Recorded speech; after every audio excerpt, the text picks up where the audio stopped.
ज्ञानाञ्जनशलाकया चक्षुरुन्मिलितं येन तस्मै श्रीगुरवे नमः।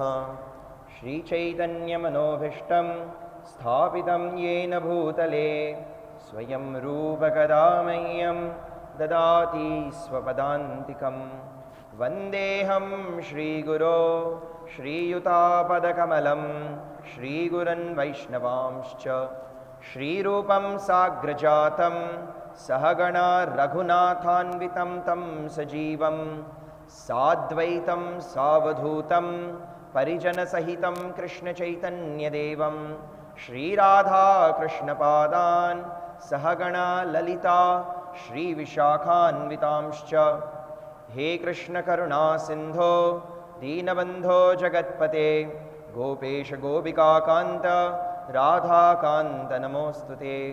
तप्तकाञ्चन गौराङ्गी राधे वृन्दावनेश्वरी वृषभानुसुते देवी प्रणमामि हरिप्रिये। वाञ्छाकल्पतरुभ्यश्च कृपासिन्धुभ्य एव च पतितानां पावनेभ्यो वैष्णवेभ्यो नमो नमः। जय श्री कृष्ण चैतन्य प्रभो नित्यानंद श्री अद्वैत गदाधर श्रीवासादि गौरभक्तवृंद। हरे कृष्णा कृष्णा कृष्णा हरे हरे हरे राम राम राम हरे हरे। श्रील प्रभुपाद की जय। Hare Krishna. We welcome all the devotees for today's Bhagavatam class and request their mercy so we can speak transcendental glories of the Lord. So the third chapter is named Krishna is the source of all incarnations. And in the previous shlokas, we went through all the different incarnations of the Lord, the main ones. Then there is a shloka which says Krishna has unlimited incarnations. But these ones were the most prominent ones, in which very elaborately he is performing his pastimes together with his devotees.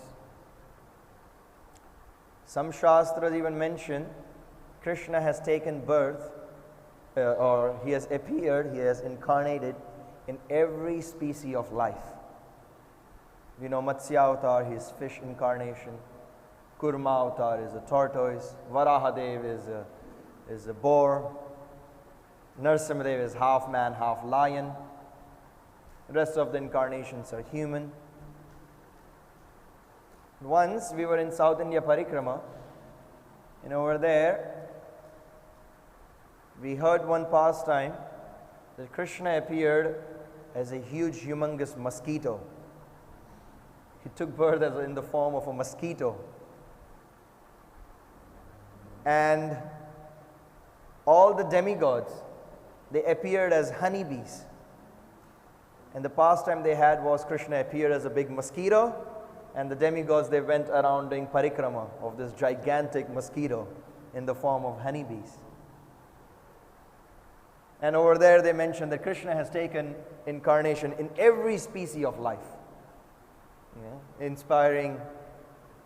It doesn't matter what form you are in, you can always serve Krishna.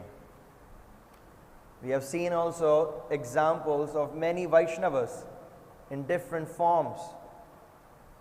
Garuda Dev is a bird, Gajendra is an elephant, Anantadev is a snake, Shivananda Saint's dog becomes a great devotee. So in any species of life, you can perform devotional service.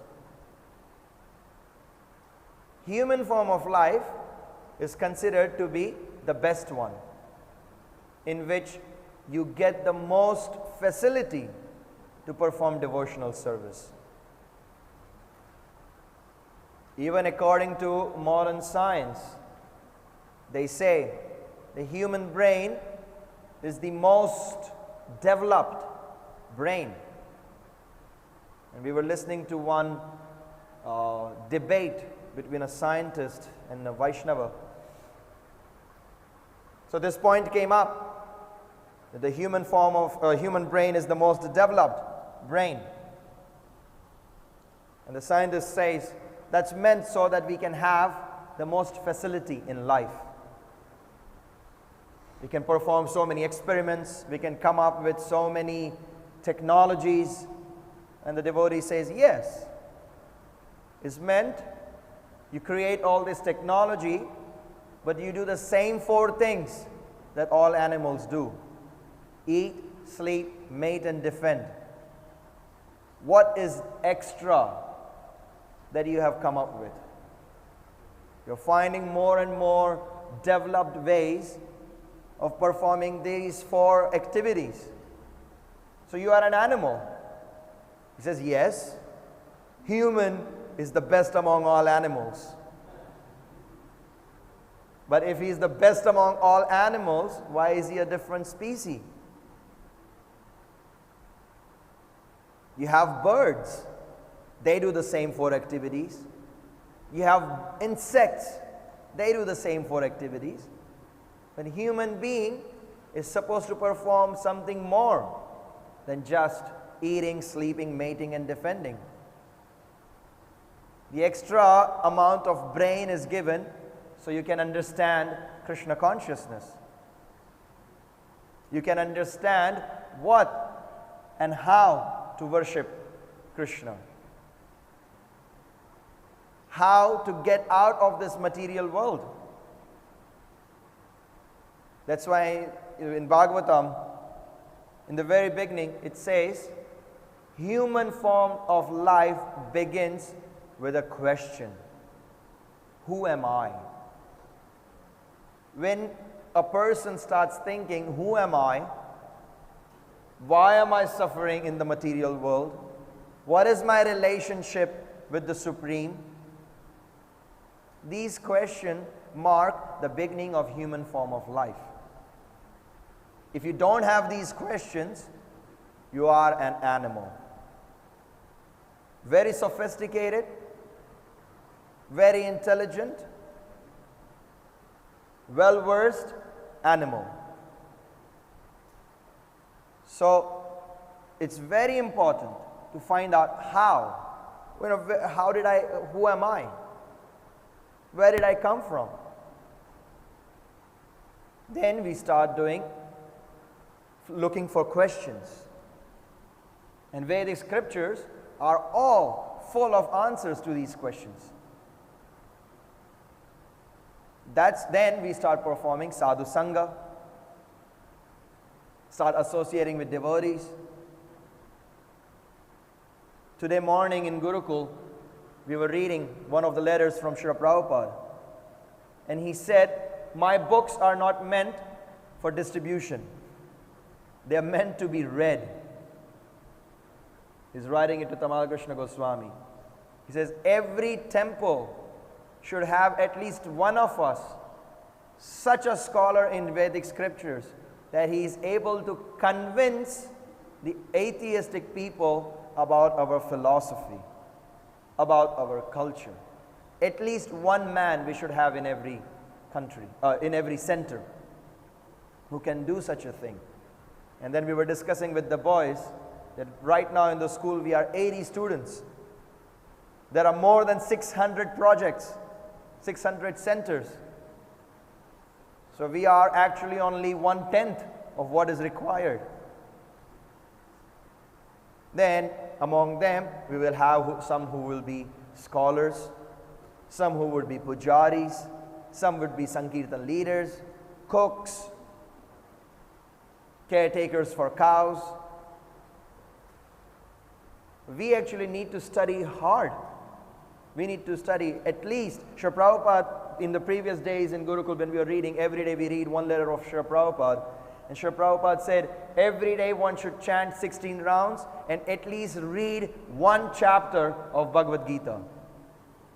And if you cannot read one chapter of Bhagavad Gita, you should at least read something.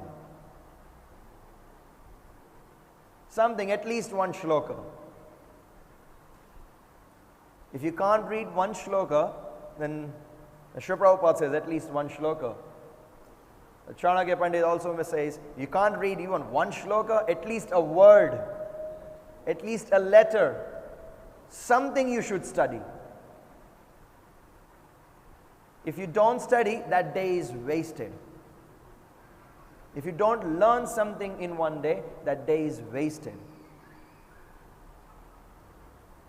And Srila Prabhupada says at least one shloka. There are some devotees have taken initiative and they are bringing every day on WhatsApp, they are sending, some one shloka of Srimad Bhagavatam every day. Makes it easier. And you have one shloka and then it's easy, you can read. You can study, it reminds you, the notification comes in, it reminds you, you have to read one shloka of Srimad Bhagavatam. When we do perform services like that, when we study Srimad Bhagavatam, even one shloka, that is Harinam. That is the Yuga Dharma. If we study continuously like that, there is a big difference can come in our own lives. We understand what is our relationship with Krishna. Every day we get deeper and deeper realization. What we see, how we see Krishna. There is a story of one devotee. One person, he walked into the temple, he says, I want to become a devotee. He is, he gets familiar with everything. Devotees show him how to chant. He's chanting, associating with devotees, taking prasad, doing service in the temple. 1 week later, he's standing in front of the altar and he says, what happened to those beautiful flower vases? He says, what do you mean? He says, there were 2 flower vases, nice ones. And we got some, what happened to those ones? And we got something else today. And devotees are trying to figure out what is he speaking, what flower vases is he talking about. And they found out they were Gaurnitai deities. He was such a sinful person, he couldn't even see the form of the Lord. He thought they were just flower vases kept over there. But 1 week of devotional service purified him that he is able to see Krishna in his form. Krishna revealed himself to him. That's dedication. Serving every day. His nishtha, he has that steadiness. He wants to serve. He wants to develop himself. He wants to improve himself. And he knows he can join ISKCON and he can improve himself. Gave up all kinds of sinful activities. In 1 week, he starts seeing the form of Krishna. How rare is that?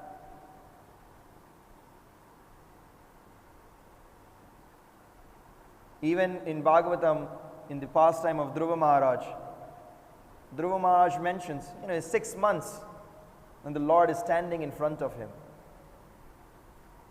He's saying, where the sages, great sages are sitting there in meditation for thousands of years, wanting to get a glimpse of you for a second in their heart, you have shown yourself to me in a matter of 6 months. Srila Prabhupada writes there, he said, the stories or the pastimes are given in Srimad Bhagavatam so we can attain it. It is possible for us to get it. So if Dhruva Maharaj can do it at the age of 5, as an adult, we should be able to do it. Anyone can do it. But the requirement is one has to be sincere. One has to be focused. If you are sincere and focused, then you can understand what are the birth and pastimes of the Lord. Otherwise, the shloka says, even the Vedic scriptures can't explain them. It's only through the performance of devotional service can you understand Krishna properly. Studying, reading doesn't give you much realization on Krishna. There was one devotee here in Mayapur many years ago. more than 20 years ago. He was very, very focused. He wanted to study Rig Veda. So every day morning he would start studying Rig Veda. But he would not associate with devotees. He would not attend the temple program. He just wants to study Rig Veda. He wants to become a big scholar. And devotees are pushing him. You should come for Mangala Arati every day. You should chant your 16 rounds every day. You should associate with devotees. Come for Bhagavatam class.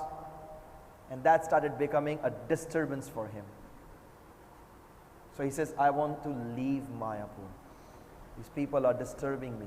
They are not allowing me to read the scriptures. He also knew astrology. So he found the best time for him to leave Sridham Mayapur. And the best time he found was early morning before Mangala Arati on the day of Gaur Purnima. He is here on the day of Gaur Purnima. He is here in Mayapur. In Mayapur now we are getting thousands of devotees.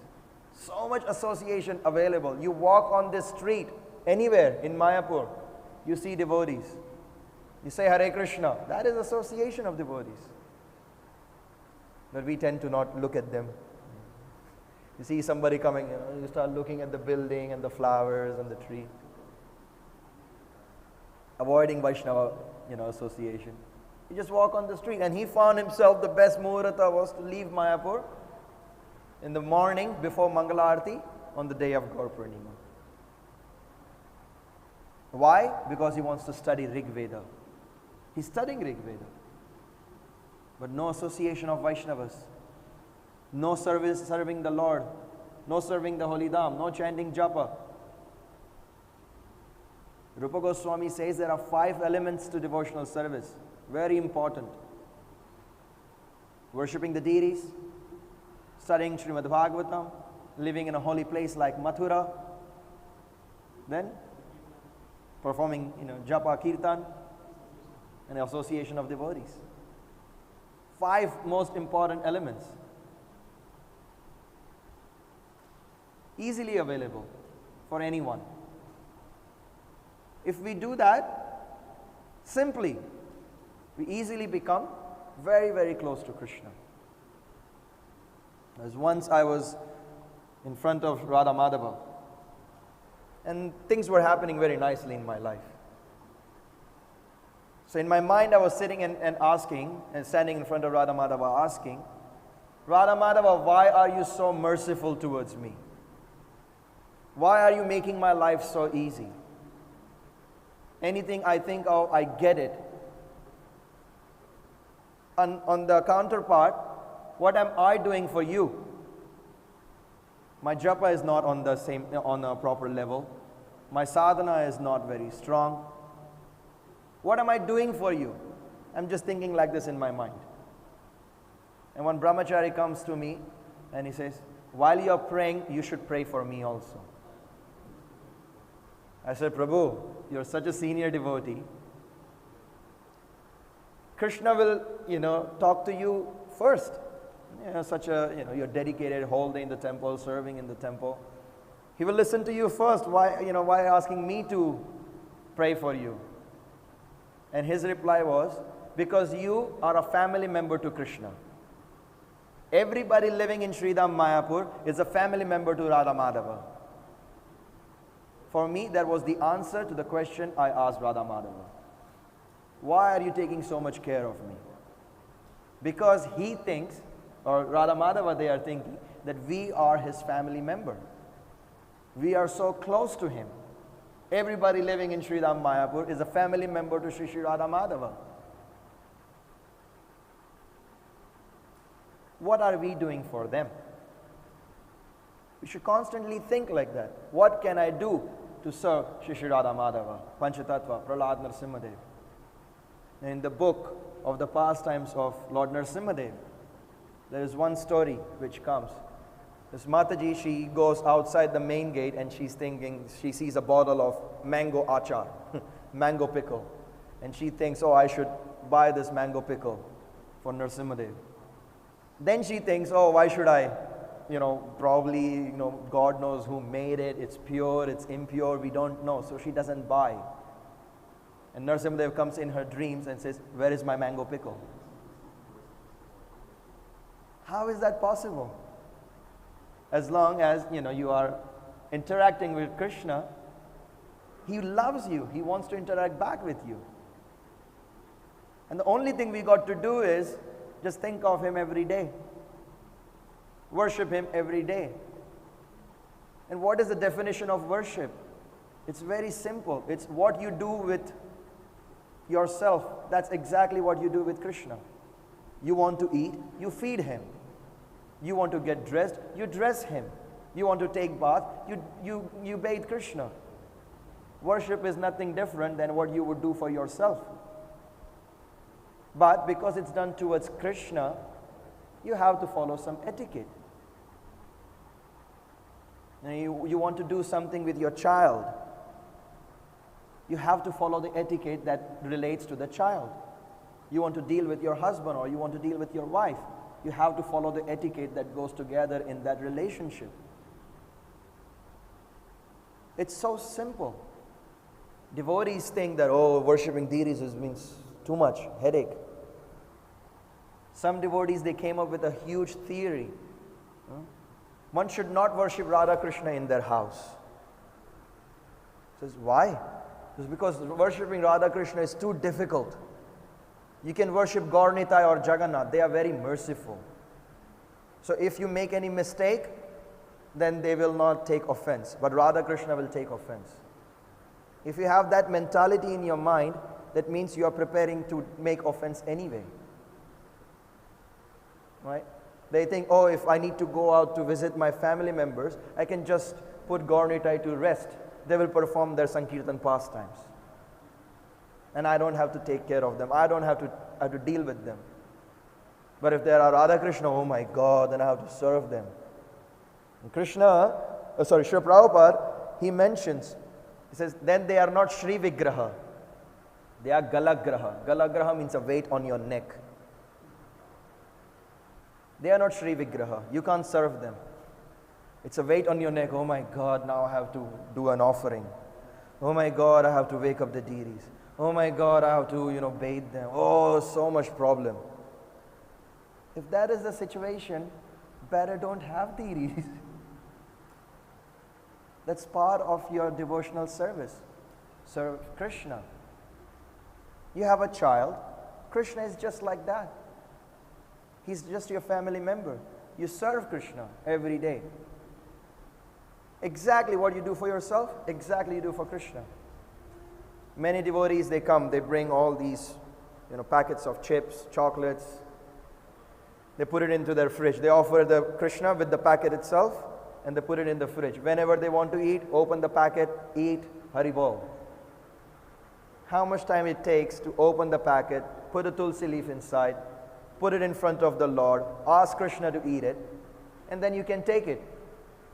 It takes about 1 minute, 2 minutes. But if you do that, just imagine how many times you are Krishna conscious. Every time you open the fridge, you want to eat that sweet. You offer it to Krishna, you think about Krishna. Okay, I will first offer it to Krishna, I will eat. You want to drink water, you first offer it to Krishna, then you drink. Even when you are just standing, outside on the road, you open your bottle, you think of Krishna, you drink. Every that moment makes you more and more and more Krishna conscious. Brings you closer to Krishna. And then to know Krishna is very, very easy. Very, very simple. What even the Vedic scriptures find it difficult to explain, the birth and activities of Krishna becomes very simple.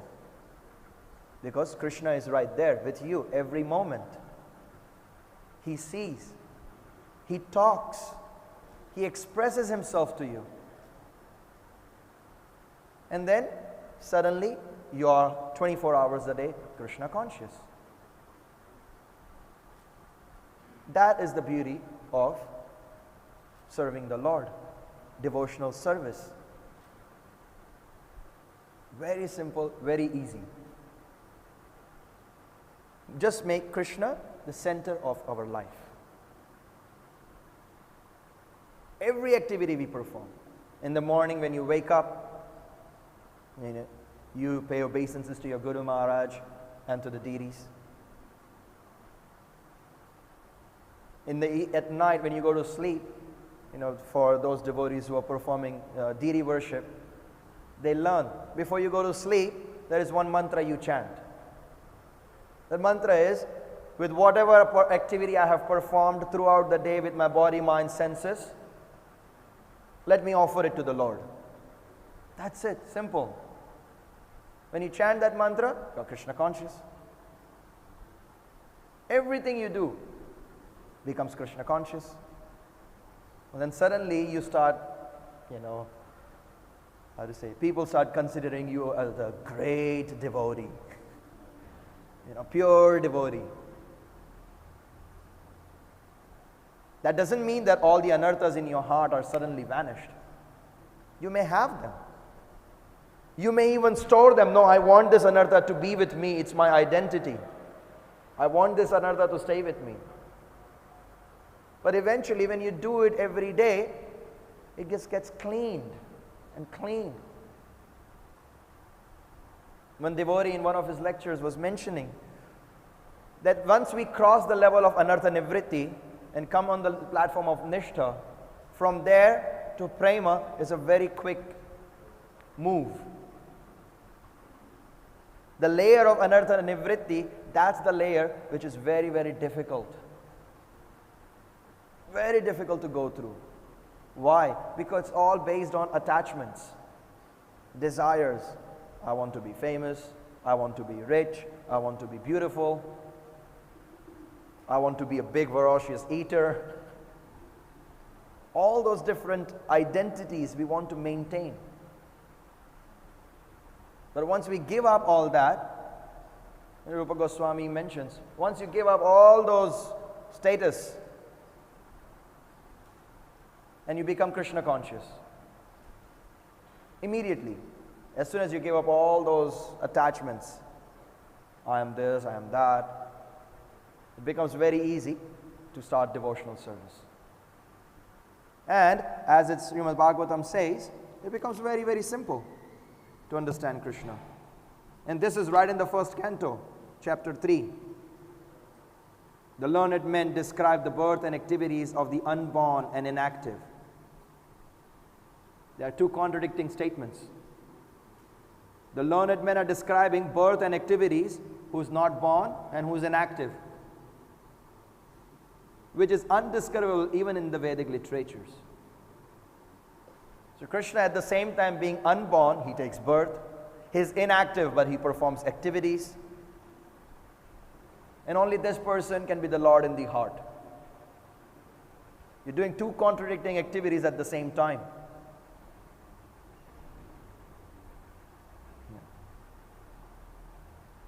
Even the Vedic scriptures can't describe them.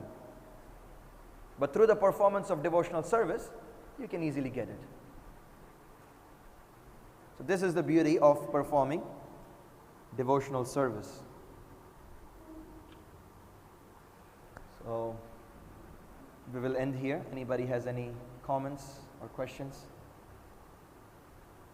Yes, Prabhu.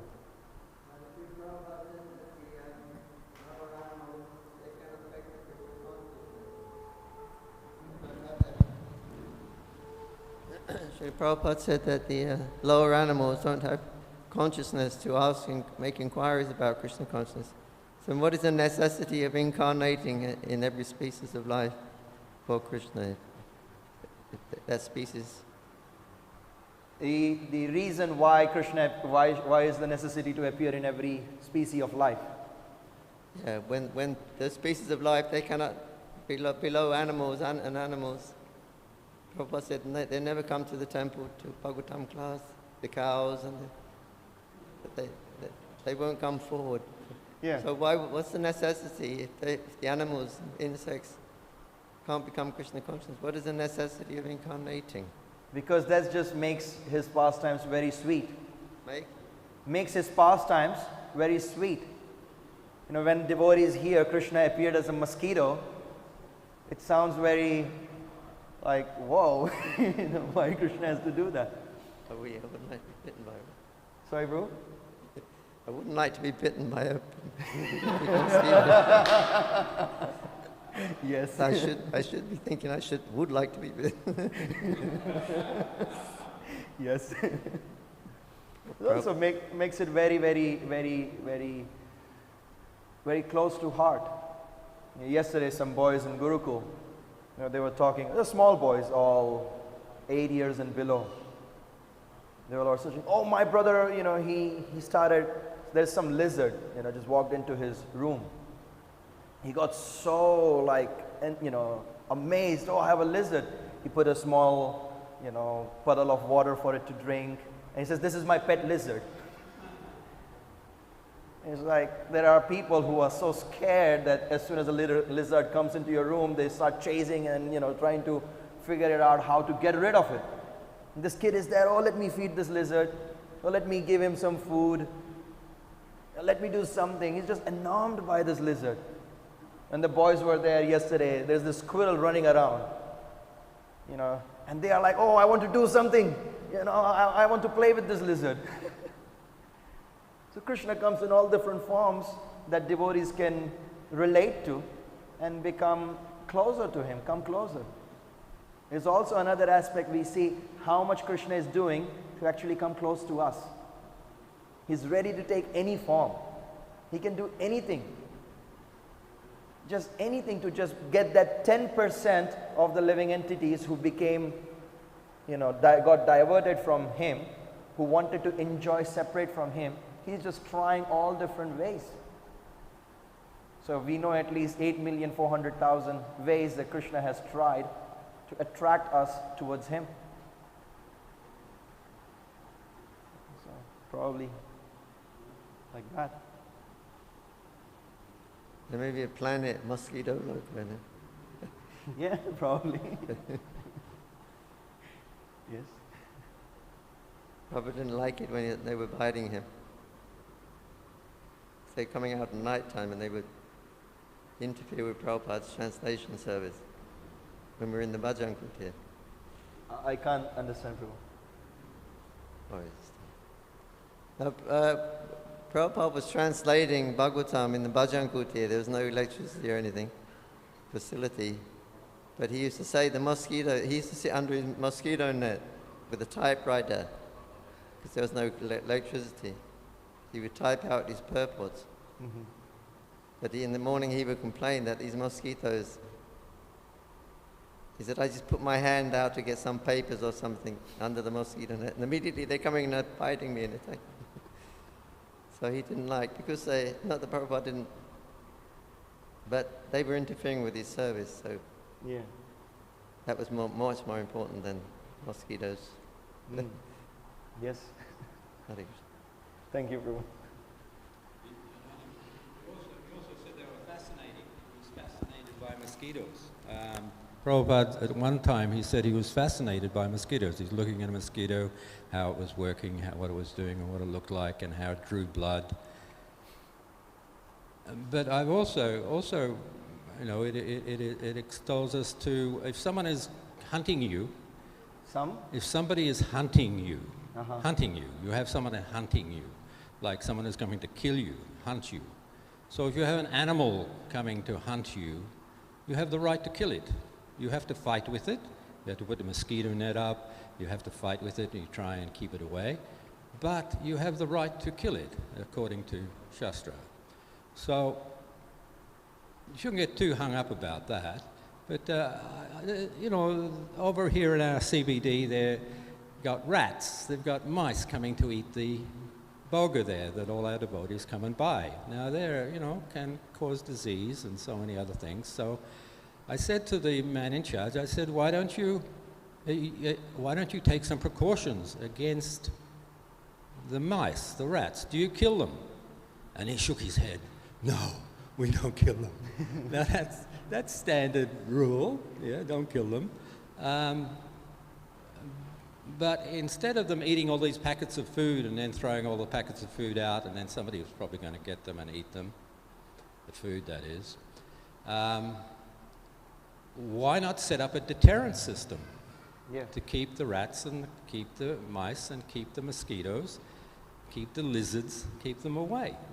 Yes. And this deterrent system is a bit like our masks that we're wearing. We're actually becoming cleaner. We're actually restoring that leg of religion, that leg of Dharma. We're actually restoring cleanliness, which is way down the list of what's needed. Truthfulness has been attacked totally. So we're kind of returning to, we're getting, as Prabhupada wanted, the world re-spiritualized. Yes. His first big awakening in the Srimad Bhagavatam, and you're reading the preface to his book, you know, this is all for the re-spiritualization of the planet, of the world. So yes. Yeah, thank you very much. Hare Krishna. Hare Krishna.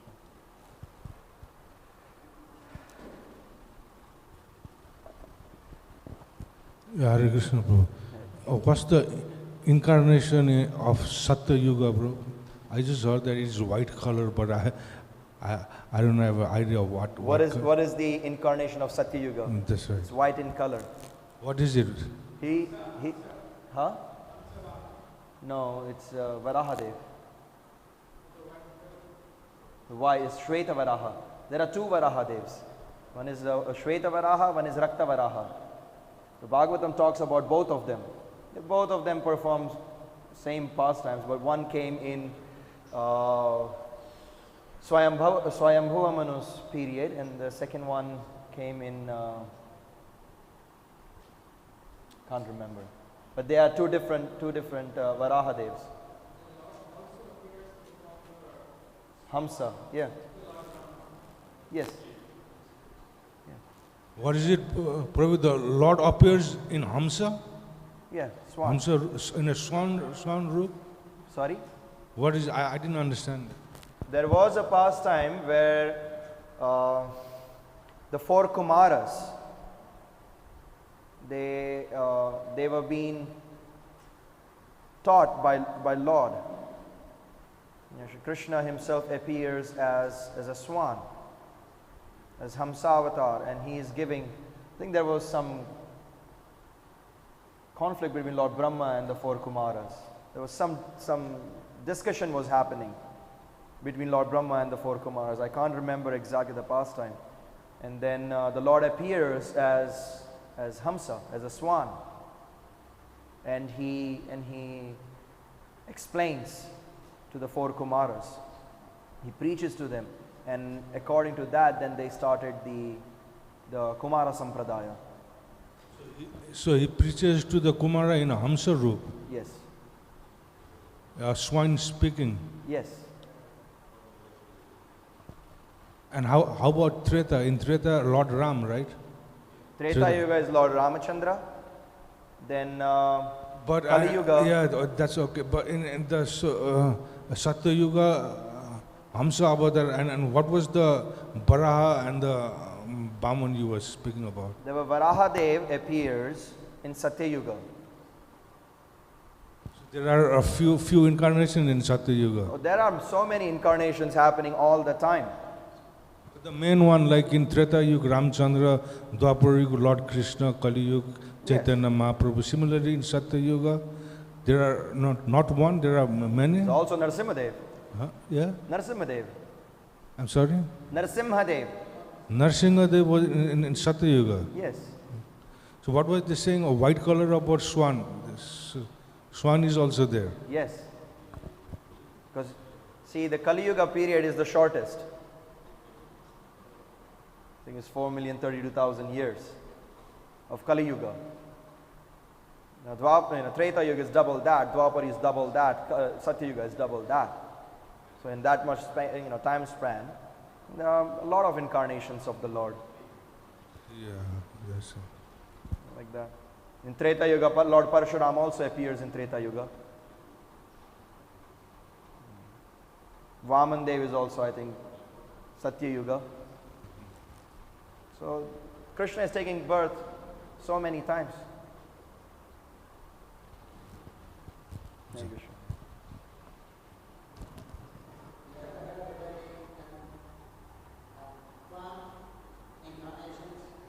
Plant incarnation.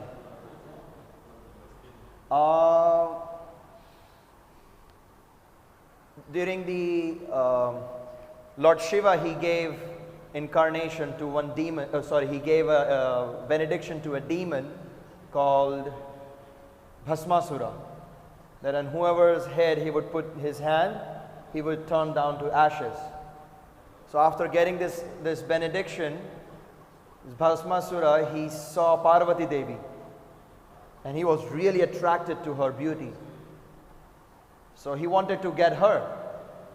He knew Mahadev is husband of Parvati Devi. So as long as Mahadev is there, Parvati Devi will not accept him.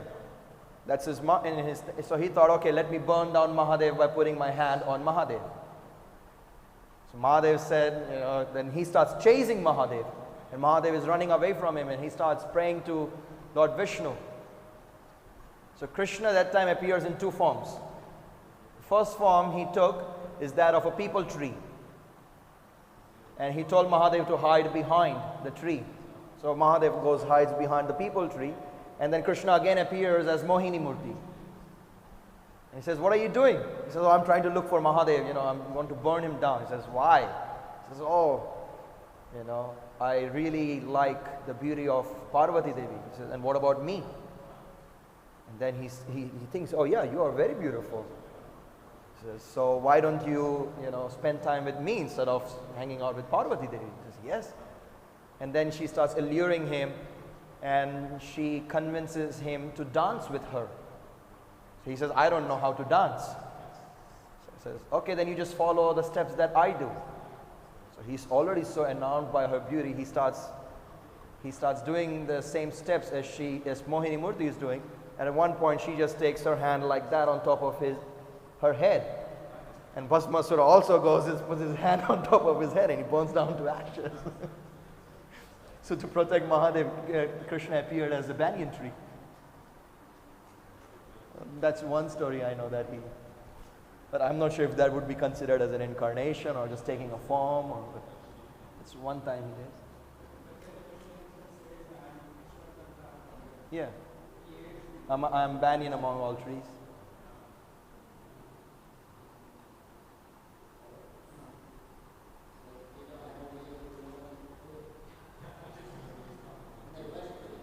Yes. Yes.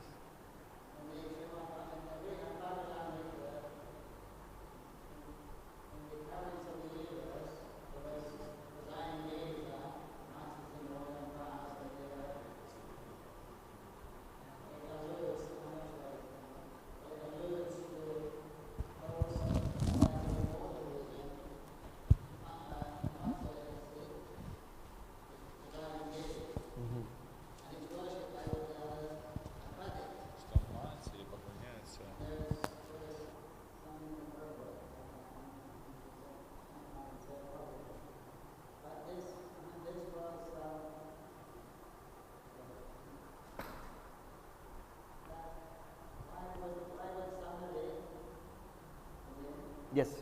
Oh.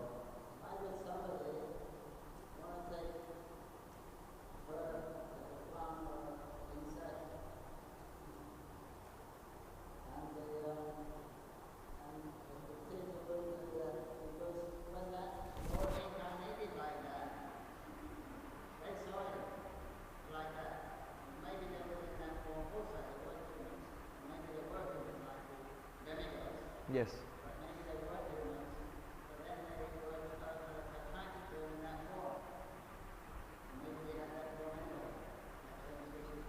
Yeah.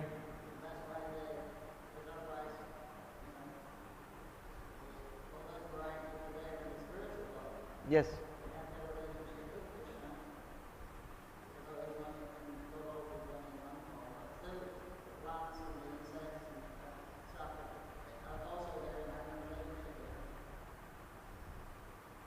Yes, because also so when Lord Ramchandra was in the forest, then he meets this 16,000 sages and they could just get so attracted to his beauty. All the sages, they are saying, we want to become your wives. Now they are men, they want to, serve Krishna as his wives. And Lord Ramchandra says, sorry, not in this lifetime. When I come again as Krishna, then you can all become my wives. So any form the devotee can get attracted to. It's like Bhishma Dev. Can't remember where it mentions, but it says, him in the spiritual world, he's fighting with Krishna because he's in the Virya Rasa. His most cherished part of his life was when he laid down his weapon and Krishna is there chasing, coming towards him with the wheel in his hand, want to kill him. So he loved that moment of his life, and he wants to constantly, because he's a warrior, he wants to fight with Krishna. So in the spiritual world, he is there, in that particular form when he wants to just fight with the Lord and want to please the Lord in that particular form. So devotees can come up with all varieties of desires to serve Krishna. Yeah.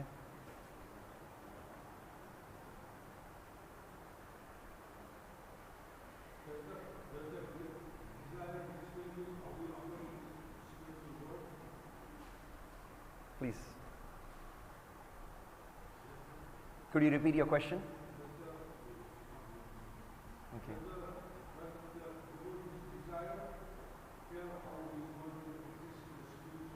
Does the desire of the devotee express how Krishna is going to appear in the spiritual world?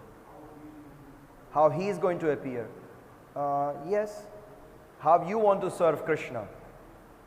If you want to serve Krishna as a friend, going out with him onto the fields, playing with him, and tending the cows, then you will appear as a cowherd boy. But if you want to, have a rasa dance with the Lord, the best form is to appear as a gopi. If you want to, if you want to be there appreciating the form of the Lord, then that's, you're appearing as, just something that you can appreciate, like trees, cows, the animals of Braj. So there are all different moods. You have the Shanta, in which you are appreciating, or you have Dasya, where you are serving, you have Sakhya, where you are friendly, you have Vatsalya, like you are parents, or you have Madhurya, as you are lover to the Lord. Depending on that particular way, then you are in the spiritual world, serving Krishna in that particular mood. So every mood has its particular form. So you will be in that form. Yeah? Okay. Yes, Prabhu.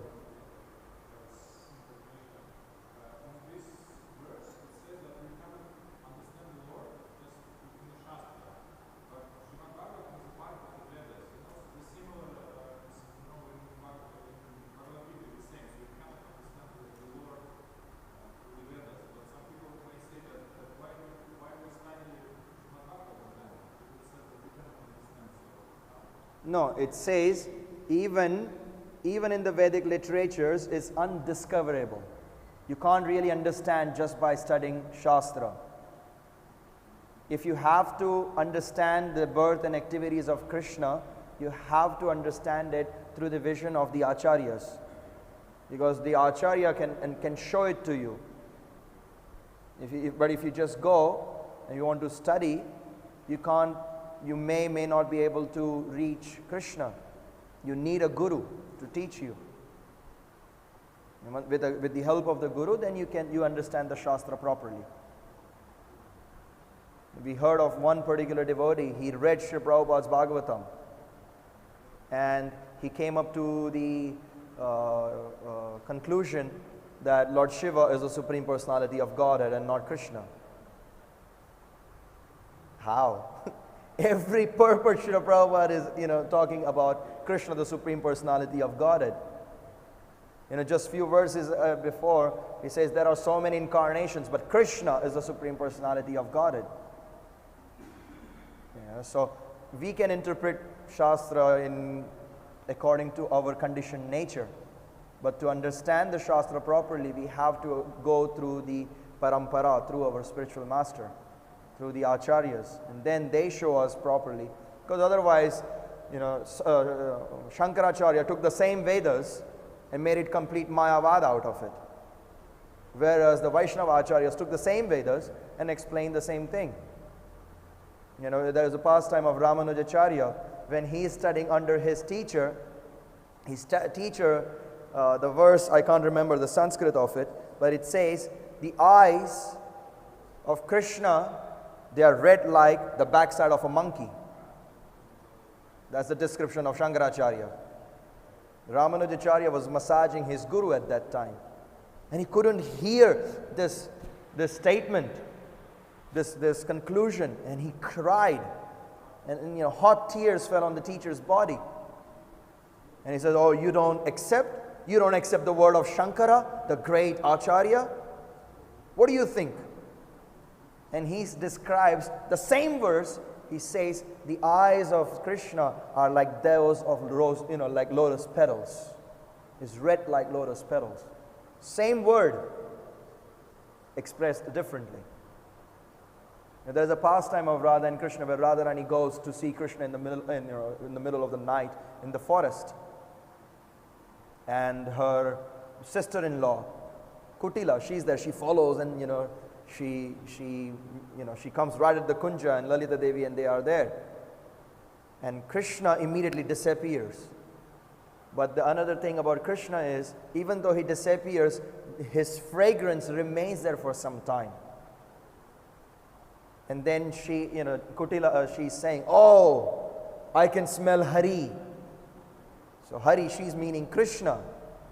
But Lalita Devi, she translates the word Hari as a lion.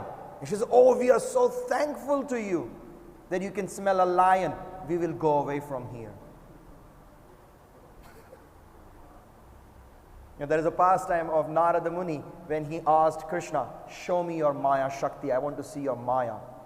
Krishna says, you are a pure devotee, just forget about it. You don't need to, see Maya. He says, no, I really want to see Maya. Krishna says, okay.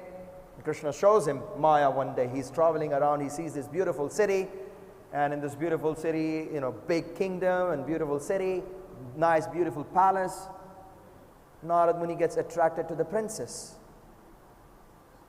And then he sees that there is the Swayamvara happening. The princess is going to choose an appropriate husband. So he goes back to Lord Narayana. He's a devotee. Everything he connects to Krishna. He goes back. He says, my dear Lord, please give me your form. I want to marry this girl. If I have your form, then she will not choose anybody other than me. So Krishna says, okay, when you go there, you just think of me. So Narad Muni goes there, stands in the, right in the beginning, when the girl is about to come, there are the kings lined up in two different lines. Narad Muni goes there, stands in the very front, and he says, I want to have the face of Hari. When this princess comes with the garland in her hand, doesn't even look towards Narada Muni, walks past by, and at the very end, there is Lord Vishnu standing there. She garlands Lord Vishnu. And Narada Muni is super upset. He's very angry. And then the king next to him, he says, why would she marry you? Just look at your face. And he looks at the mirror, and Hari also means monkey. So he had a monkey face. So he gets even more upset. And he goes up to Lord Narayana and is like, how can you do this to me? You gave me a face of a monkey. He says, you asked for it. You said you want Hari Mukha. You asked for the face of a monkey. He says, no, you know what I meant. And he curses, just the way how I am suffering the separation from a wife, you will suffer the separation of your wife. And then Lord Vishnu says, okay, you wanted to see Maya.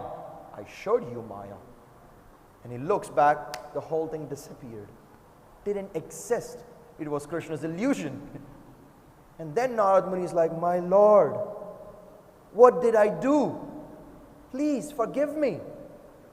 And Krishna says, oh, don't worry, that's part of my pastime. He says, okay, I have cursed you, my Lord. So that will happen. But I would like to bless you also.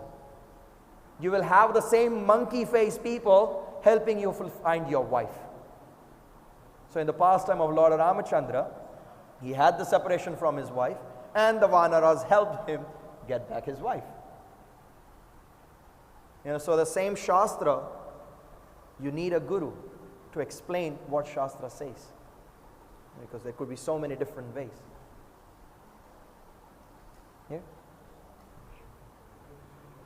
Yes, Prabhuji.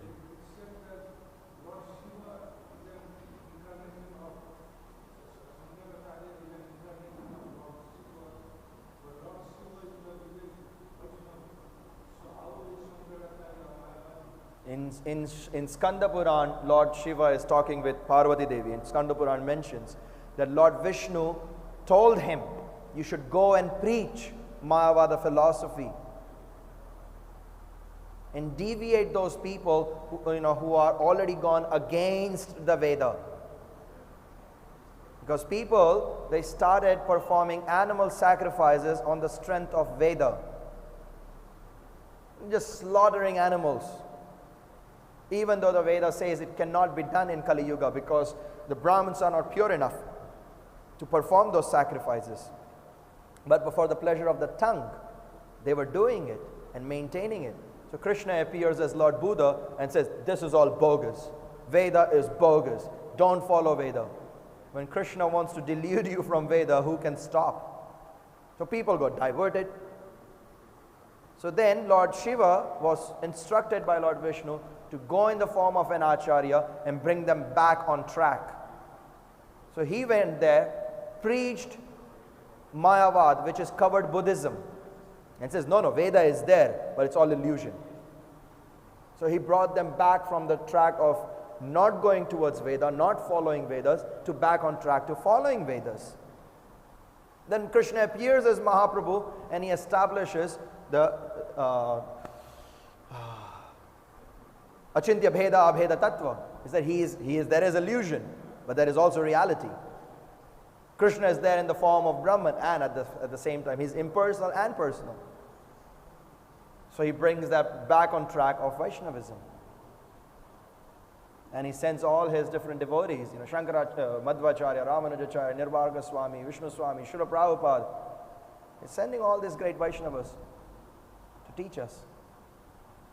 We are the culprit at the end of the day for all the mess that happens in the world. We get diverted. Krishna has to bring us back.